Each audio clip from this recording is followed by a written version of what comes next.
Sometimes revenge doesn't roar. It whispers one word. No. In a world obsessed with second chances and redemption arcs, MJxClark chose silence over spectacle. When the legendary Geno Auriemma came crawling back with $1 million offer years after dismissing her as just another hopeful, she didn't rant. She didn't gloat. She simply said no. And that one word hit harder than any headline, any dunk, any championship ring. To outsiders, it looked insane. Who turns down 7 figures for just a few weeks of basketball? But this wasn't about money. It was about power, the invisible kind that doesn't need to shout to be felt. For decades, Geno had been the gatekeeper of women's basketball, the man whose call could make or break a career. When he ignored a young Clark during recruitment, that silence defined her. Years later, when the tables turned, she gave it back to him, cold, calm, and final. Her decision wasn't fueled by anger. It was something deeper: dignity. The quiet confidence of someone who built her empire from nothing and no longer needed validation from the old guard. That no didn't just end a negotiation. It ended an era. It was the sound of the torch passing, not by ceremony, but by consequence. And the beauty of it? She didn't have to say a single cruel word. She didn't have to tweet, argue, or prove herself anymore. The proof was already there in the sold-out arenas, the record-breaking broadcasts, the millions of fans who had chosen her over the system. One word changed everything, not because it was loud, but because it came from someone who no longer needed permission to speak. But to understand how powerful that no truly was, you have to know who she said it to. For more than 3 decades, one name defined women's basketball: Geno Auriemma. 11 national championships, dozens of All-Americans, and a reputation so commanding that his approval could launch a career before the player even stepped onto a college court. He wasn't just a coach. He was the architect of an empire, the kingmaker who decided who mattered and who didn't. To be chosen by Geno meant more than joining UConn. It meant being written into sports history. His players became legends: Taurasi, Stewart, Moore, icons molded in his image. Reporters hung on his every word. Sponsors lined up behind his recruits. Analysts treated his opinions as gospel. Even rival coaches often bowed to his dominance, knowing that fighting the machine he built was like trying to stop a storm with an umbrella. He had a formula: talent, obedience, discipline. And he expected the world to play by his rules. If Geno called, you picked up. If he didn't, your dream school might as well have been a locked door. Over time, his power stretched far beyond the hardwood. Networks courted him for commentary. Endorsement deals followed his stars. Parents whispered his name like a prayer during recruitment season, hoping their daughters might be chosen next. But somewhere between the titles and the trophies, that power became entitlement, the kind that blinds a man to what's coming next. When you sit at the top long enough, you start to believe you'll stay there forever. You forget that every era, no matter how golden, eventually ends. Geno Auriemma wasn't prepared for someone who didn't need his validation, someone who would rewrite the rules he created. But every empire eventually meets the one it underestimated. When MJxClark was a teenager lighting up high school gyms in Iowa, everyone assumed her path was already written. The best players went to UConn. That was the rule. The program that produced legends, the place every girl with a basketball dreamed of wearing across her chest. Clark had the stats, the swagger, the spark.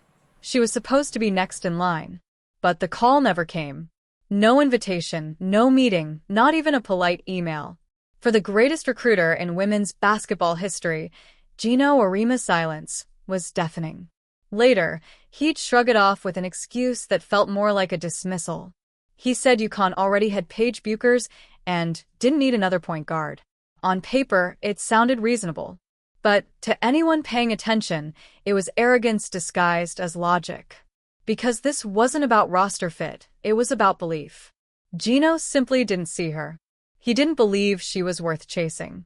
And for a coach who prided himself on spotting generational talent before anyone else, that indifference cut deeper than rejection ever could. He didn't just close a door. He made sure she knew it had never been open. Clark never complained. She didn't post a tweet or take a jab in an interview. She'd just absorb it quietly. That's the thing about truly great players. They collect disrespect like fuel. Every slight becomes kindling. Every doubt becomes fire. Every slight becomes fuel. She didn't need revenge yet. She just needed a place to prove him wrong. And when the time came to choose, she didn't chase prestige or a legacy.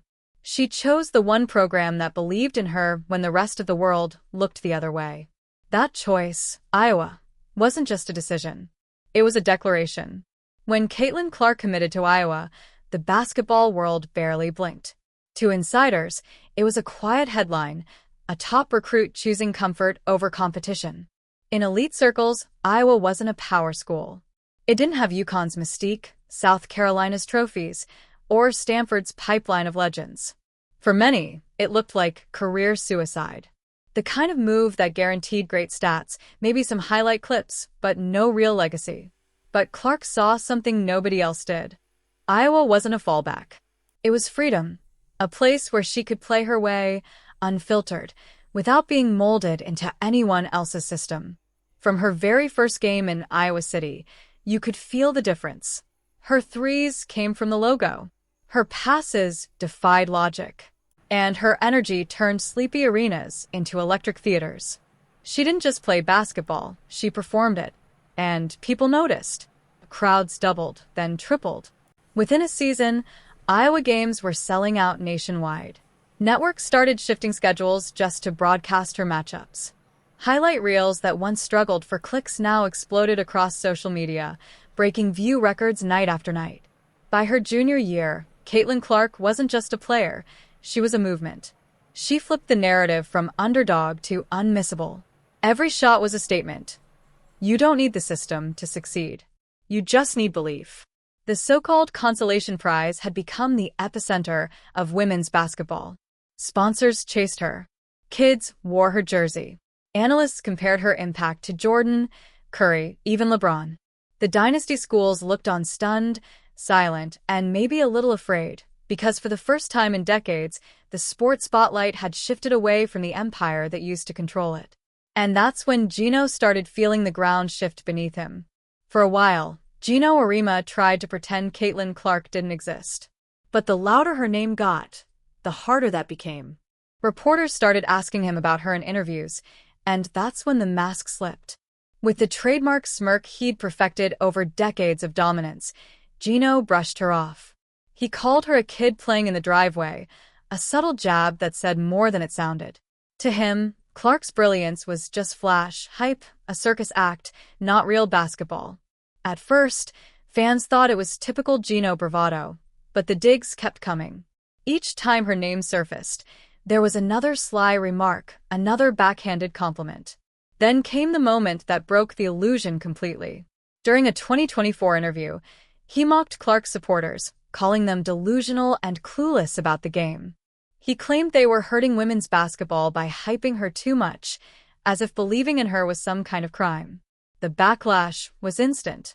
Fans who had never watched a WNBA game before suddenly found themselves defending her.